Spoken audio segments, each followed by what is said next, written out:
know most of you, but in case anybody doesn't know me, my name is Norman Seligman. I'm the CEO of the museum, and it's a great pleasure to welcome you all this afternoon.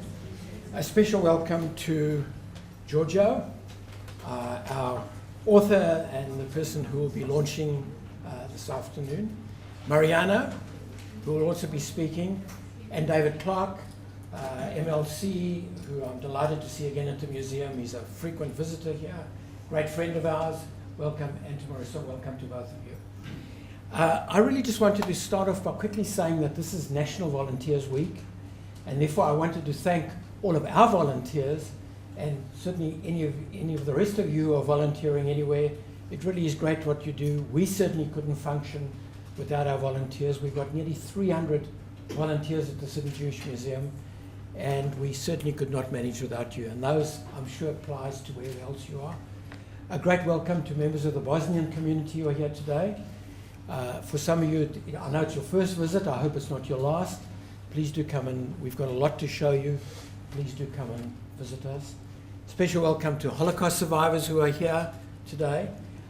On Monday evening, we had the great privilege of having 5 of our Holocaust survivors at a very small function hosted by the governor. I think there were 60 volunteers in total, of whom 5 were Holocaust survivors at the museum. So we were really honored, and they were honored. So without any further ado, I just wanted to say once again, welcome today.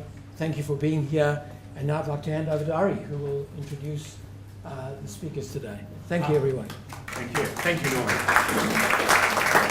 So as usual, I really want to get out of the way as quickly as possible. But I'll just say, when Djordjo contacted the museum about the idea of launching his book here, I was particularly passionate about the importance of doing it for a whole range of reasons.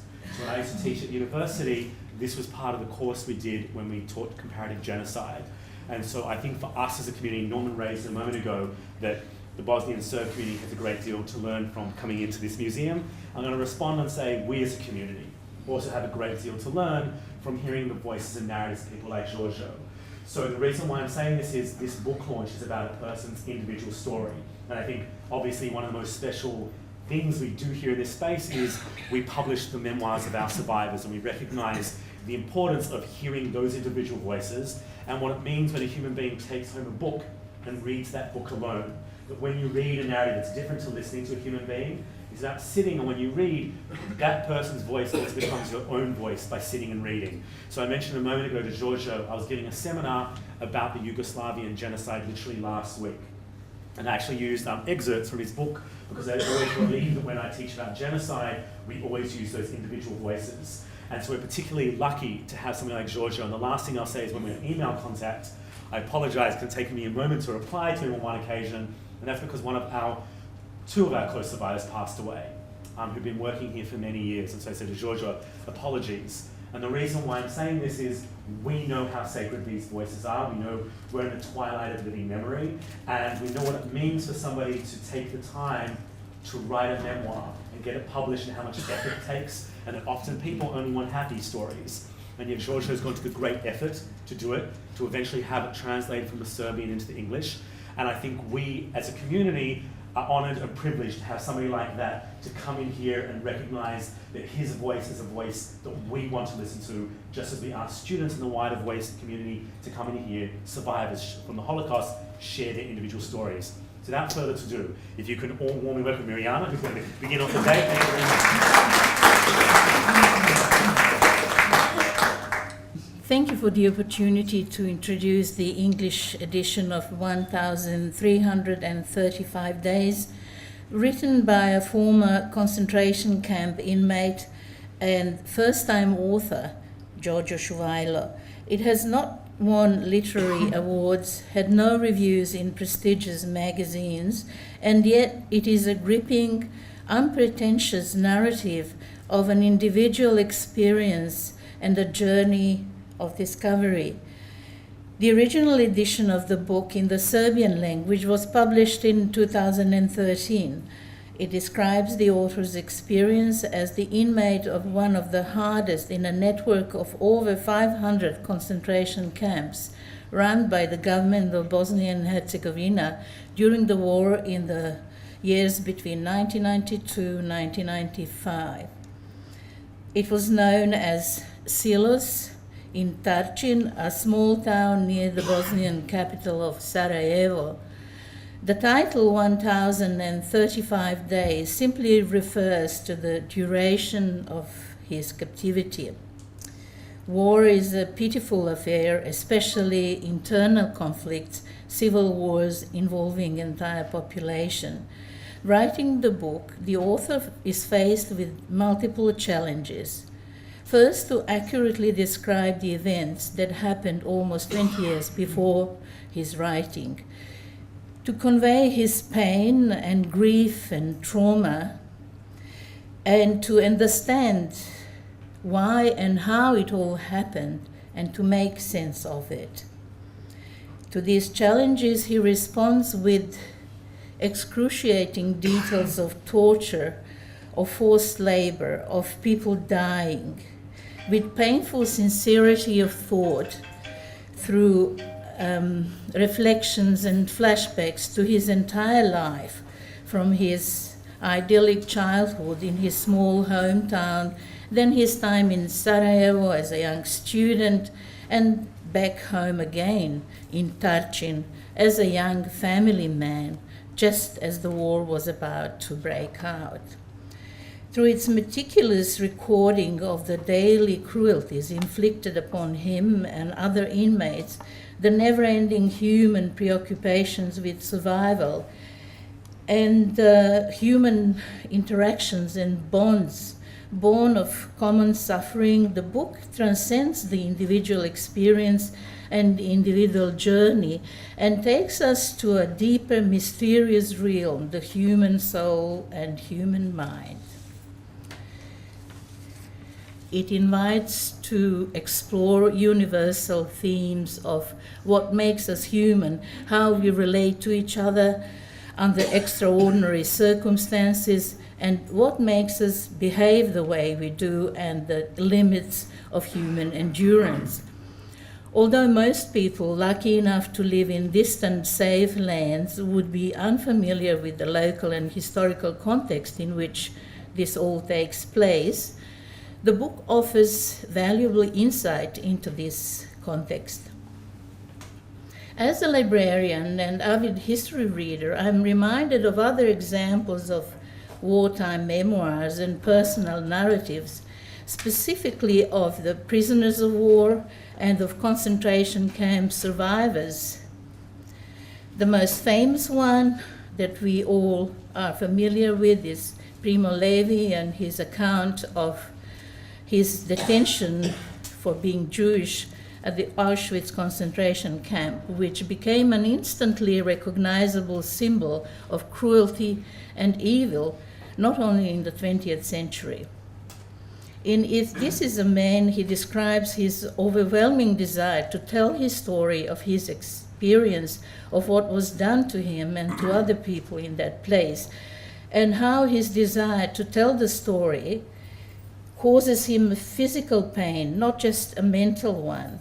He recalls how he would stop strangers in the street to tell them the story, how he felt compelled to write about it, and how this act of expressing it seemed to liberate him from that obsession and that pain. One of his books opens with the famous Coleridge verse from the ancient Mariner. Since then, at an uncertain hour, that agony returns, until my ghastly tale is told, this heart within me burns. Our author had a similar urge to relate his experience as a survivor of the Bosnian concentration camp, where he was detained only because he was a Serb. The writing came much later, almost 2 decades after the events, here in Australia, but with remarkable clarity and details, as if recorded on the same day and photographed with a camera.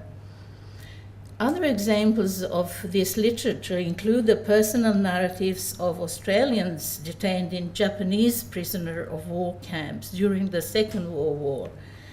Those describe the experiences of Australians trapped in faraway unfamiliar corners of the world, alien landscapes like the jungles of Burma, swamps of Thailand, with captors of another race and culture speaking an incomprehensible language. In contrast, Djordjo Suvajlo was a concentration camp inmate not only in his own land and his own hometown, but in Silos, the former food storage building where he played with his friends as a child, right next to his childhood home and his childhood backyard. His captors were not foreign soldiers speaking another language, but his former schoolmates, his Muslim neighbors and friends. He was incarcerated together with his father and other local Serbs between 14 and 92 years of age. His mother stayed in their family home right next to Silos concentration camp, but Djordjo could not see her except once when he was allowed to say his final goodbye when she died aged 65. The detailed descriptions in the book with the names of guards, Bosnian government officials visiting the camp serve as a document supporting the pursuit of justice, which is still lacking more than 20 years after the war ended, and as a testimony for the families of the victims who did not return, conveying the last messages to the loved ones. A description of a single visit to the camp by journalists from Sarajevo television with their full names illustrate ever-present media manipulation and one-sidedness in reporting about the Bosnian War, which persists to this day. During his incarceration, Djordjo witnessed random executions of fellow inmates during forced labor on projects of the Bosnian government, such as the so-called Sarajevo Tunnel of Hope, which ironically is now advertised as a tourist attraction. He endured the daily deprivation, torture, and humiliation of the captivity. He continues to endure the indifference, denial of others towards his experience, and the failure to bring to justice the perpetrators of those crimes, which in itself is a proliferation of further cruelty and pain. The value of the book is also in its uniqueness as a testimony of the suffering of the Serb population of Bosnia during the war, of the breakup of Yugoslavia, which is routinely suppressed and ignored. I'm pleased to be able to introduce this English translation of the book, which allows us to share this little-known story to a much wider audience. Thank you.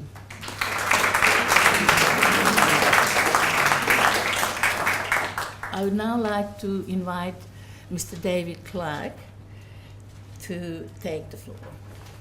Well, thank you very much, and it's a great honour to be here today in the Jewish Museum. I've been here on many occasions. I was here only a couple of weeks ago, I think, for an Anzac Day commemoration.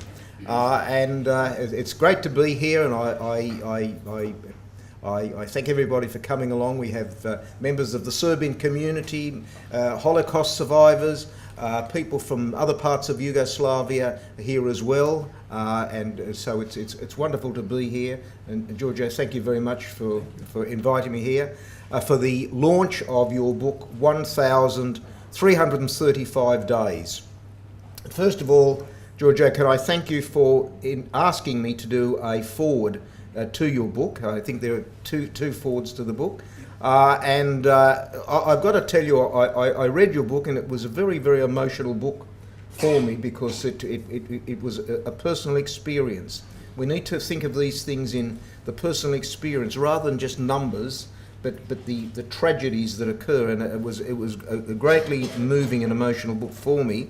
And it was actually emotional for me to write a foreword to that, and I confess that I was assisted by my beloved wife, because they say that the husband, the father, is the head of the family, but the wife and the mother is the heart of the family, and my wife is certainly that. and so she gave me a perspective, and basically it was a joint enterprise to do that together between my wife and I. We do everything in partnership, and I pay tribute to her now. Now, friends, everybody knows the basic circumstances of what this was about. It grew out of the mess that developed in Bosnia-Herzegovina, the civil war, various groupings. There you had Bosnian Muslims, you had Croatians, you had Serbians who had all lived there. They had been this, in a way, tranquility in many ways for a time there.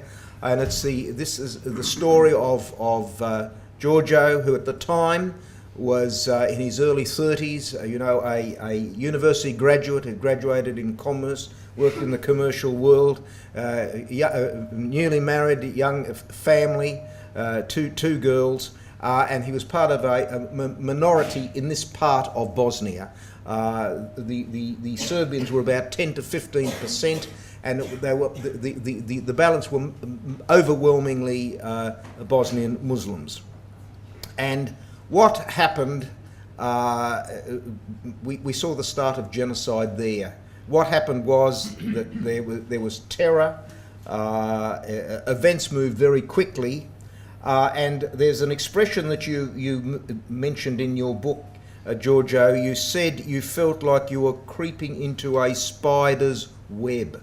You felt that you were being enmeshed in this spider's web. You were sort of taken more and more into it, and you couldn't get out of it. You noticed that guards, Bosnian Muslim guards, were there at the end of your street.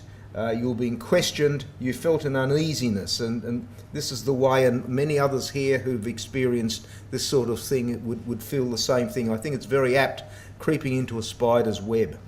And this was the start of what turned out to be an ethnic and religious cleansing of Serbs in this part of Bosnia-Herzegovina, where they'd lived for many generations, and it descended into cruelty, barbarity, terrorism, inhumanity. And, in your case, the trumped-up charges, you were pursued. You had weapons. You had a gun hidden, and that was used as the hook to arrest you and to put you into what was known as the silo or silo a concentration camp. Silo because it was a granary, a silo for wheat, and only virtually across the road from your family home. So you spent that time, 1,335 days, incarcerated, suffered gross physical and psychological torture. With most of them there, you saw people being killed, being murdered, and you wrote this book, and you wrote it because you said, so the truth is not forgotten.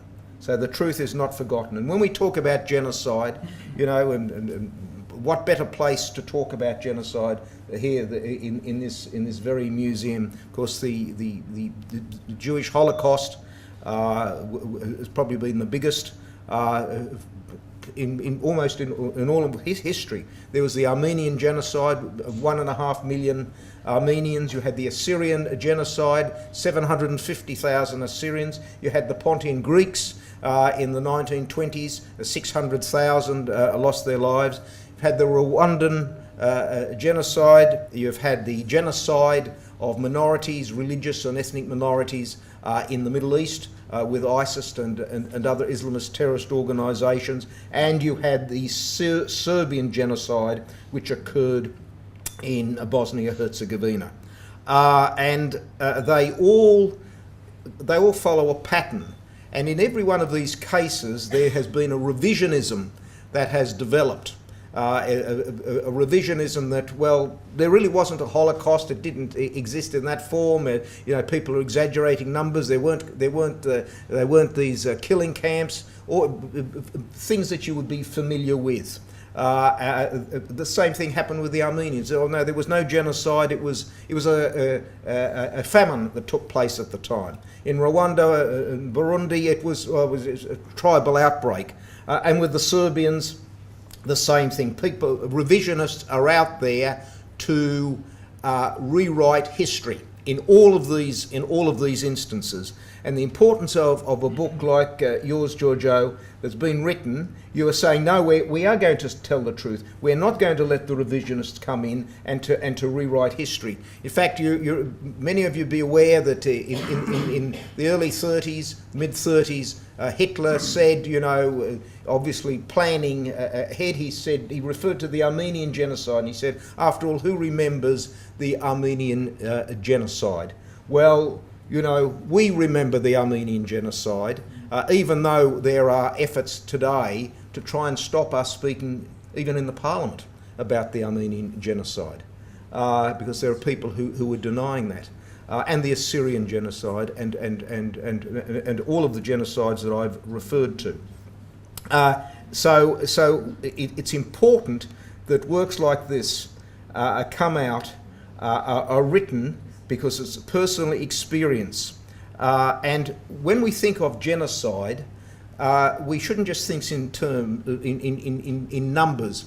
6 million died in the Jewish genocide. 1.5 million died in the Armenian genocide.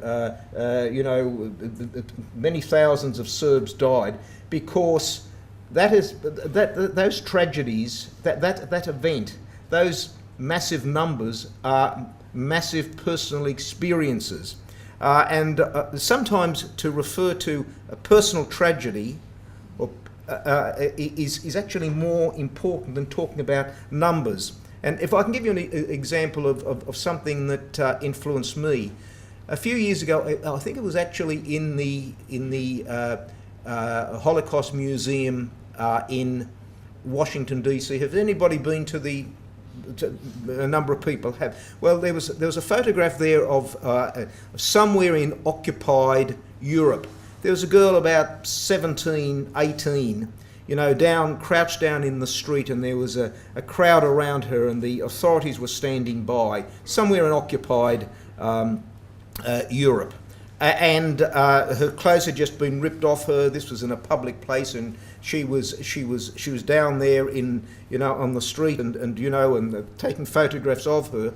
And you think, well, that could have been my wife, that could have been my daughter, or my mother. There was another photograph I saw of a woman somewhere, once again in occupied Europe, and she was well dressed. She'd been out shopping, and people had come and they'd torn away her clothes, and she was there in her undergarments, and she was trying to rush away because she was suffering this humiliation, this public humiliation, and there was nowhere where that woman could turn to. They're the stories. They're these infamous stories of what happened. So it's not only about so many million or so many hundreds of thousands died in a genocide. It's the individual stories that come out. Each of them involve tragedies. For instance, Djordjo, in your case, your brother-in-law was murdered. Your family, you didn't see your children growing up for those 4 years. I mean, those precious years. These are tragedies. You saw this, people killed and so forth around you. This is what genocide is. And this was a genocide that was going on at that time in Bosnia-Herzegovina. So you are doing a great service for humanity in having taken the trouble and to put your heart and soul into writing this memoir, so that we know the truth and we know the personal suffering, and also that justice be done, that those who committed these infamous acts be brought to justice. As wherever there is these genocides, they should be brought to justice. And when you hear people say, "Well, look, time's gone on, these perpetrators who committed these infamies, well, they're getting old. I mean, these are old people. What are you going to do? Bring them to justice at a very elderly age?" Well, the answer is yes, you do, because you think if it was your daughter or your mother or your husband or your wife, and infamous things had been done, would you not want that person brought to justice? And so it's important that justice is meted. People are brought to justice and they face the consequences of their evil deeds. And you are very much involved in you have the Association of Serbian survivors, victims. You are doing another work on the network of concentration camps. So you are putting a searchlight on what happened to keep it alive, so that people are brought to justice. I mean, we see in places like Kosovo, for instance, I mean, Serbs are still facing problems there. So these are the things that you are doing in your life. You're doing it with this book, and I pay tribute to you, and I honour you, and I exalt you for what you are doing for the Serbian community, for all the communities that are represented here, for all of those who suffered genocide, and to put on record these facts so that it doesn't happen again, or we're going to, hopefully, we're going to avoid it happening again. So thank you very much. I'm very, very honoured to be here. You have a great responsibility, George, in what you're doing, and I congratulate you. And anything that we can do to publicise what you were doing, we will do. You asked me to come to these things, I'll come. You asked me to come and speak, I will come and speak. Whatever you want me to do to publicise the things that are in this book, I will do them. Thank you very much for having me here.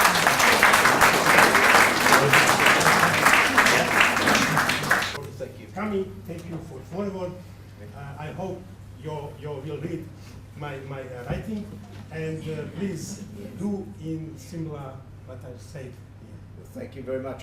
I've read this. My wife ran it off the internet. That was probably plagiarism or breach of copyright, something like that. But look, it's through the library. But anyway, look, it's a great. Thank you very much.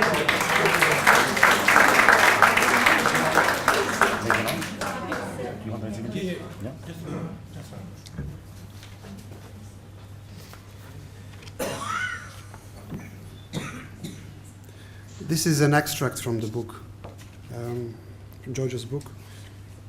He was my age at the time, a bit younger. We are done, I thought. They will not kill us with a dagger or with a knife or bullet, but with hunger. With my right hand, I grabbed my left bicep with the intention to feel whether it was still there. I made a full circle around the left bicep with my right hand. They will put us to death through starvation. I looked at Luka again. He stood upright and held his clean new underpants, trying to turn them the right way to put them on. I looked at him and moved my eyes to his bristly silver hair, which formed the shape of a chimney on his head. His head moved slowly on his thin neck, which emerged from his broad, naked shoulders. I moved over his body as if with an X-ray. Every little bone was delineated on his shoulders. His ribs attributed to his appearance of a living mummy. They resembled an old, used-up, pierced crown of a tree which still had its shape but was hardly usable. His ribs, which went below his shoulders instead of narrowing, widened even more in the bottom part. They were as broad as the ribcage of an old, emaciated ox covered with his yellow skin. His body narrowed abruptly below his ribs, and then again it broadened abruptly in the area of his hips.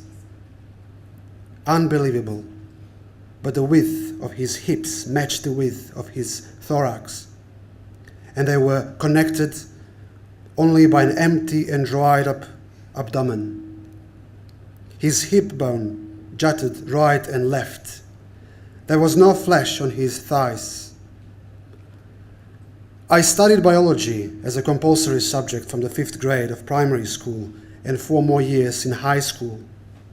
Studying the human body, I always thought that the anus was placed right between the legs and pointed directly downward towards the feet. Luca's body contrasted that of my knowledge. His anus was different. He stood upright 3 meters away from me, and his anus was pointed directly at me and not downward as I had imagined. Was that possible? Thank you, Mr. Sergei Kozul. This sentence read Sergei Kozul, acta at Serbian group Pilipenda. Thank you, we will hear him again.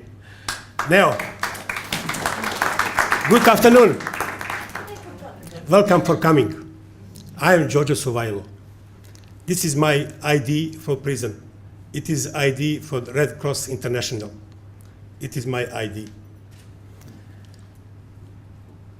I'm born in Bosnia and Herzegovina. It is former ex-Yugoslavia.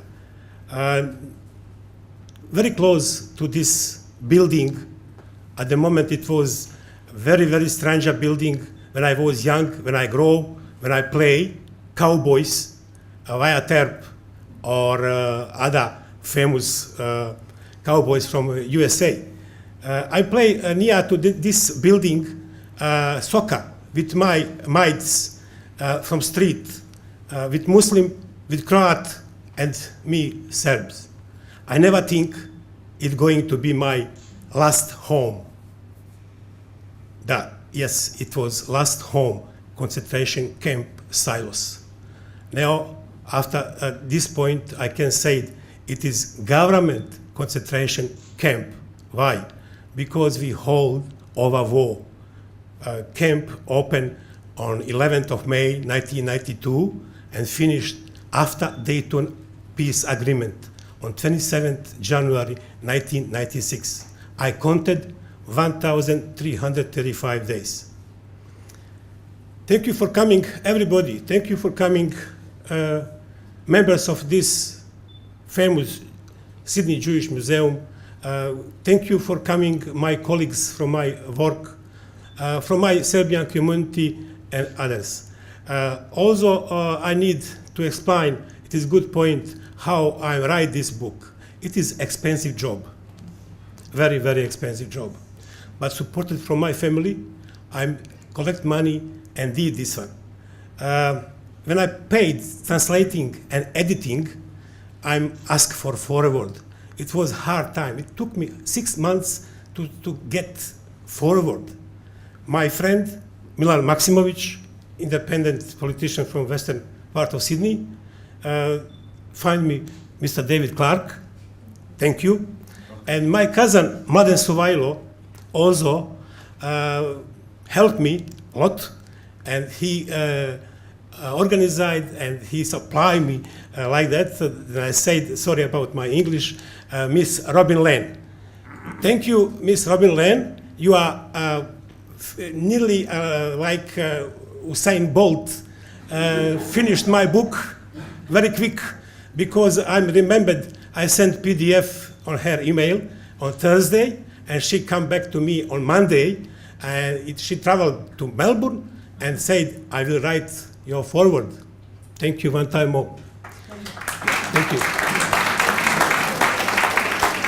For all of you, I'm prepared very short PowerPoint presentation of 11 slides. I can explain everything if you like. Now, then I call again Sergei Kozul to read another sentence from the book, or if you like to know how what happened in my 1,335 days, I can quickly run through. First year it was worst year. We nearly died from hunger. They're not going to kill us. We eat only one piece of bread, no bigger than this one in shape. one bread 450 grams, cut it on 11-12 pieces, and we eat for all 24 hours, and limited amount of water too. After that, in November, come Red Cross International, and a little bit we get hope that we will survive. But after Red Cross registered us, all of us, get some food, some stuff, clothes, cleaning stuff too. Muslim forces start to do a serious job with us. We dig trenches on military field between two soldiers, two military options in Bosnia, army of Serbian people from Bosnia and the army of Muslim people in Bosnia.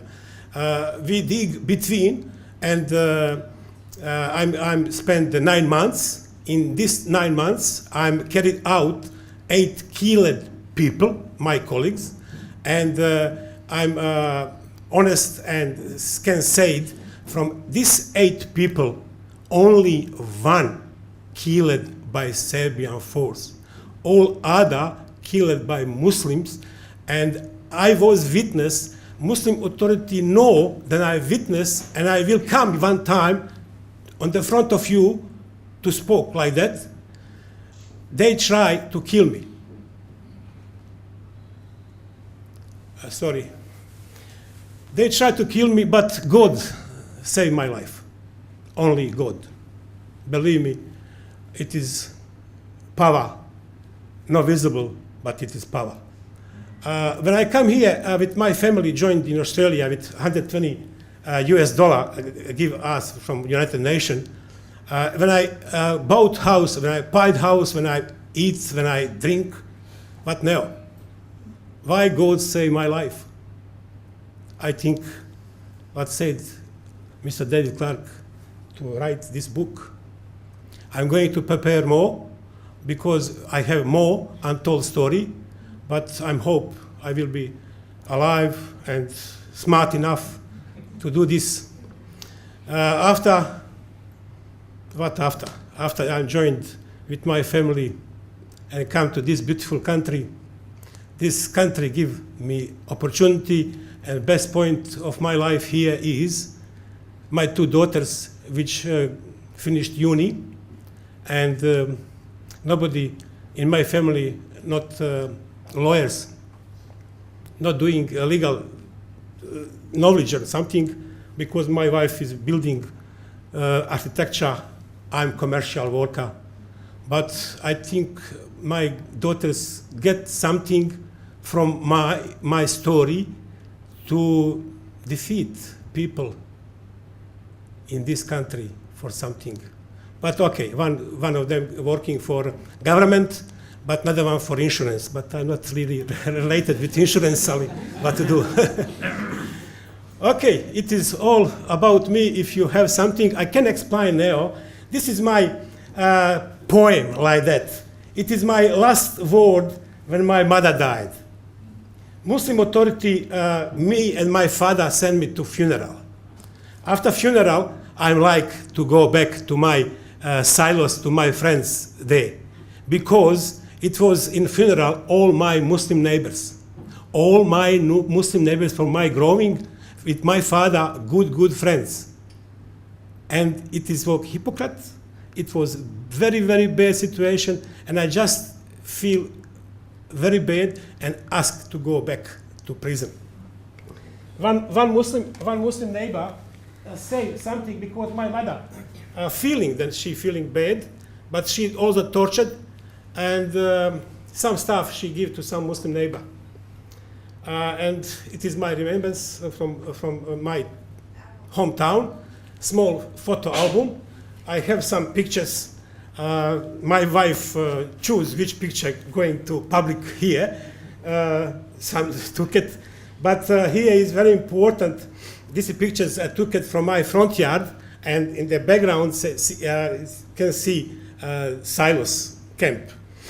Another things, it is, I already said, it is my registration ID. This one very important. When a little bit liberated situation and condition in camp, Muslim authority allowed to little bit make easier life. We read some book, we play chess, and also one mechanical engineer make me a cigarette holder. Why cigarette holder in camp? Why we not smoke like others on street in Sydney? Because not enough cigarette. We cut cigarette in half, and two people split this half to smoke in the morning and other half afternoon. And it is easier because we save, if we put a cigarette in this cigarette holder to save, we get more smoke. And it is I'm safe from this camp, and it is now like in small museum in my home. But I'm thinking to gifted Ari with this one because I think better building is this one than my home. Now this is Bosnia. Now it is a map what forces there. It is Serbian part and Bosnian part. Okay, we already talked about this. It is what is important. 27 January.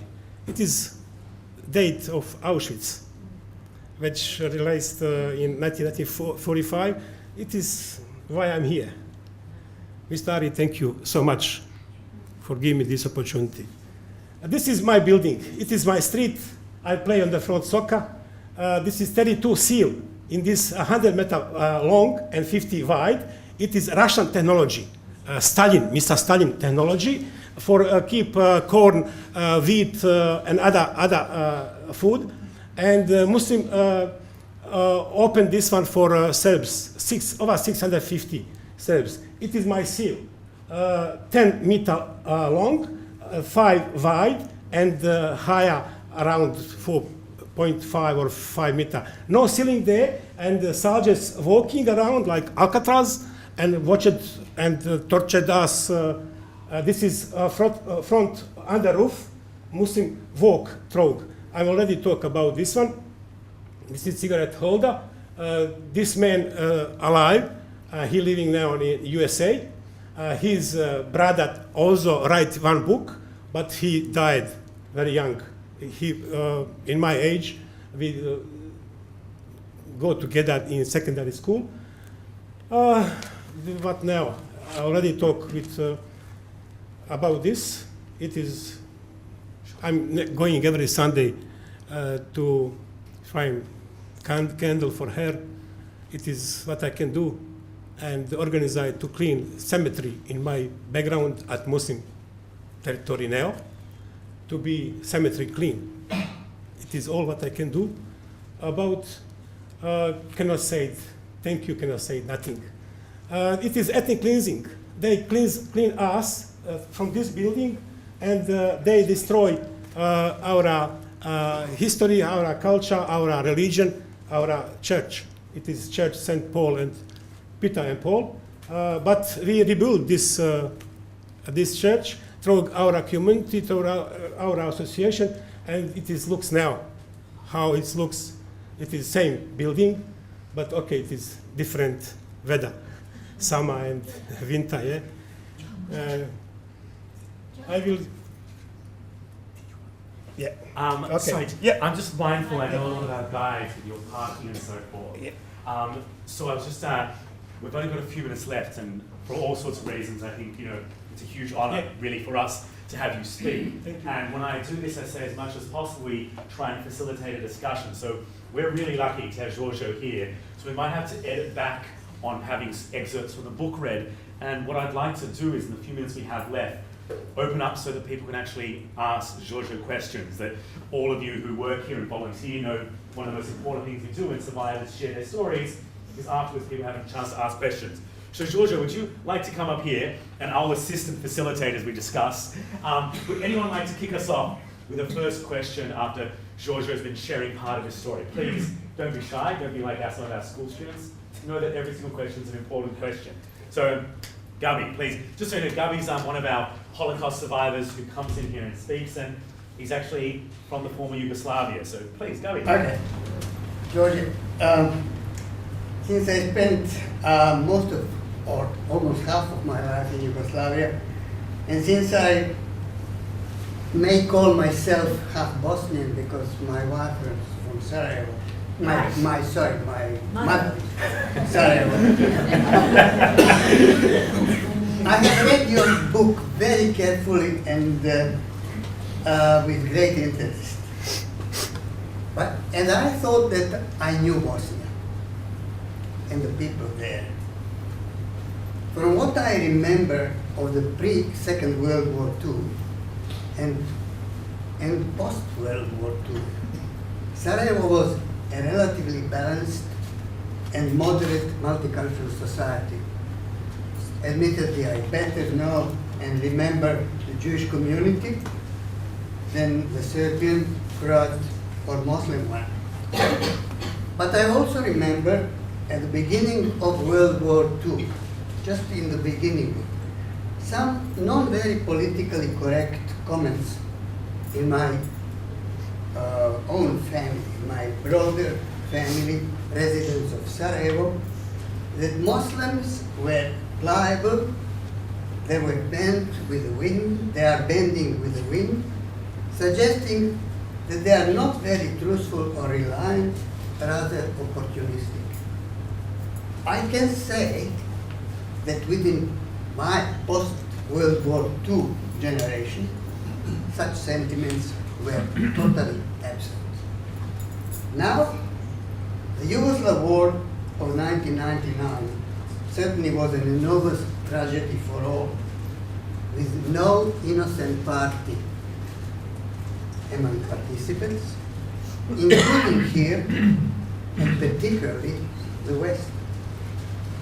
However, your book nurtures a strong anti-Muslim sentiment, which during Civil War were expressed both by Serbs and Croats in Bosnia, calling them Turks, which was also reciprocated by Muslims, calling others respectively Chetniks and Ustashis.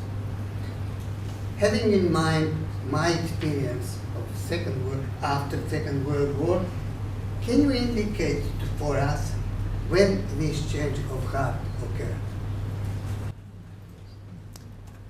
When going to be changed, in my experience, in my knowledge, very hard.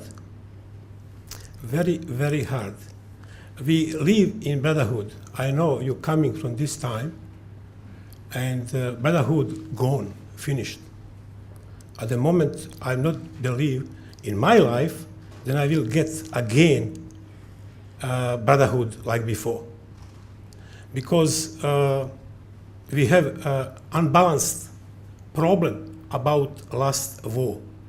I write this book because unbalanced situation in Bosnia war. Why? How many books write like that? Not too many. Media not supported us. Nobody know for us. And very hard. Now we have problem. Bosnian government doing judge system common for everybody, for Croats, for Serbs, for Muslim. But this system, it is protect only one side. I'm waiting for my first legislation judgment. It will be on 4th June next month for 7 months of trial. What is a problem? We cannot balance because prosecutor try to protect Muslim part of Bosnia and Herzegovina, and all problem coming to Serbian people in Bosnia, and they making like aggression war against innocent people. It is not true. Very hard to answer it properly on your question. Sorry, but I think in our life we're not going to get again Bosnia like in Tito time. Why it is, we need to ask politicians, we need to ask many others. Thank you. We might, as with the time we have left, is there anyone else who'd like to ask Djordjo any questions? And I said, you know, like I said to students, shyness will get you nowhere. There's an opportunity. Ros, please. You started your book many years after your return. What prompted you after all those years to put it down on paper? Yeah.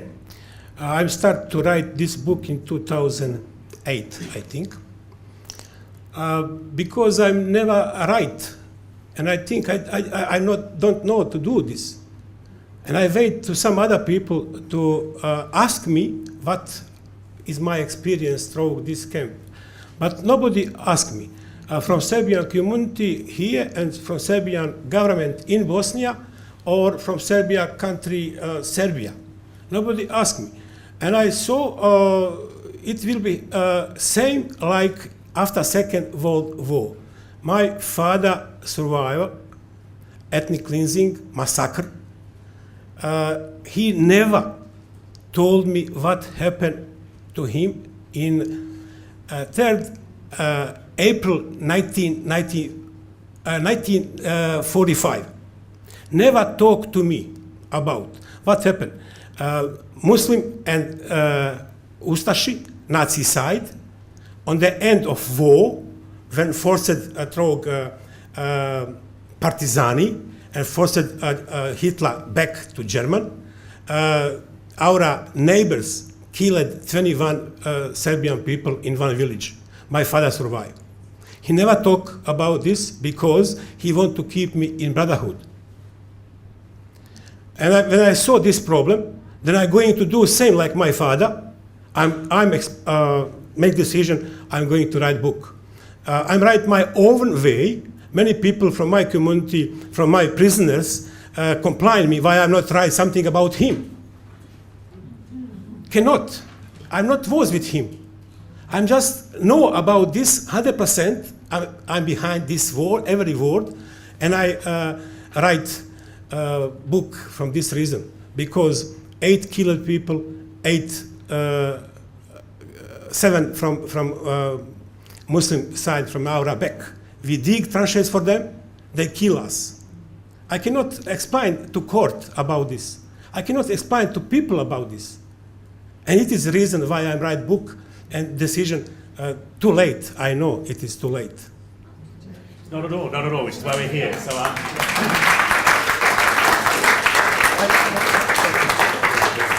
is there anyone else who would like to take this really important opportunity to ask Djordjo a question? Please, Shira. You said, I saw on the screen, that your book is going to be used as evidence in the trial? Yes. I'm give evidence through video beam from Federal Police through Sydney, for 2 cases when I involved there, for silos and for other case. Why it is now a little bit answer to question number 1. From this silos we get too many war crime, but authority, prosecutor, pull out. You know, if we have one bucket eggs, he took some eggs from this bucket and put in another bucket to make smaller case, to avoid authority responsibility about war crime. And now they push for individual responsibility. It is totally different. Now I cannot ask for compensation because individual, they bankrupt. I cannot get money, you know. But system, legal system, try to protect government. What now? Nothing. I cannot get money. Never. It is. If I'm answered. Yes. Would anyone else like to ask? Please. Thank you. Sorry. Really quickly, the United Nations, do you think that they should have implemented things earlier, or do you think that there should be more that they are doing? Or not? I'm going to say United Nations. Yeah. So they came in and they were providing you with things you were saying earlier. Red Cross. Okay. It was a hard fight between two sides, Serbian and Muslim, in propaganda war. Serbians put pressure to Muslim about my camp, but Muslim not was ready to open this seal. Why? Because we are dead people. Sergei Kozhul read how I'm explaining person which get underway to change. He go 3 meters from me and I cannot see what I saw. It is problem. A Muslim protect war crime directly to the Red Cross and to the media too. And the Red Cross, I think, tried to come from August to November. And they get approval from president of Muslim side, Mr. Ali Izetbegovic, but local government not allowed. And we play like ping pong, you know. We waiting for help, we heard, we saw white trucks, you know, white cars with Red Cross flag, but they're not coming in seal. But they definitely save us. Muslim try, because they has 3 camp in our area, and when they come, Red Cross in my camp, after that, Muslim pick up us and exchange with other Serbs to fill up full number, unregistered people. And they try with us to put in the front to dig trenches for them. I know, I spoke to Mr. Mark De Perot, I write his name in my book. He was representative from Red Cross International, and he now doing in Basel, I think, in Switzerland.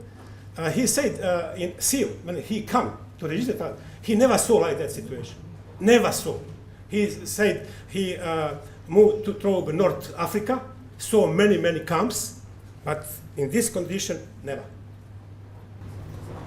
We're sadly, you know, often when I say when we have school groups come through that there's never enough time, and you've just started the conversation. And I want to thank everybody for coming in. I want to thank Djordjo and everyone who's spoken today. And one thing when we started this, Djordjo said, you know, it's a huge honor to have a book being launched here. And I said to him, no, it's actually our privilege to have you coming in here to do this in our space. I want to actually thank you for letting us launch your book here in the English translation. And the last thing I'll say is, you know, I think that, you know, when I used to teach about this event, I did it for 7 years at university, and reading Djordjo's memoir reminded me that there's always more to learn. And one day we were doing a seminar, and I had a panel with a survivor from Rwanda, Cambodia, and the Holocaust. And our Holocaust survivor who was speaking is one of our most articulate, beautiful speakers. And as a little prize, you know, present to say thank you, because I knew how difficult it was for her to sit and hear this female Cambodian survivor and this female Rwandan survivor speak, that certain things they were saying were triggering things in her memory. And when we were talking, I asked her if she'd ever read a memoir from Cambodia and Rwanda, and she never had. And so our little gift to thank her was memoirs from survivors from Cambodia and Rwanda. And before I said, you know, this museum, speaking to our volunteers and people who come in here, we have a great deal to learn from these narratives, that there are things that are same and there are things that are different. And to take that on board, that often we don't know enough about these events, despite knowing how important it is when we educate students, we ask them to think about what it means to hear all these survivors share their stories, that we want them to internalize this event and understand this is about what it means to be a human being. So on that note, I want to say that obviously we've had Djordjo speak in front of us as flesh and blood. That's been an honor and a privilege. And this story and all these other stories are stories that I strongly, passionately believe we need to internalize and read and make a part of our identity, just like when we ask students who are not Jewish, have no connection to the Holocaust, and yet we say these stories matter. And Djordjo's story and what he's done should matter to us as well. And on that note, thank you again to everyone, and thank you, Djordjo.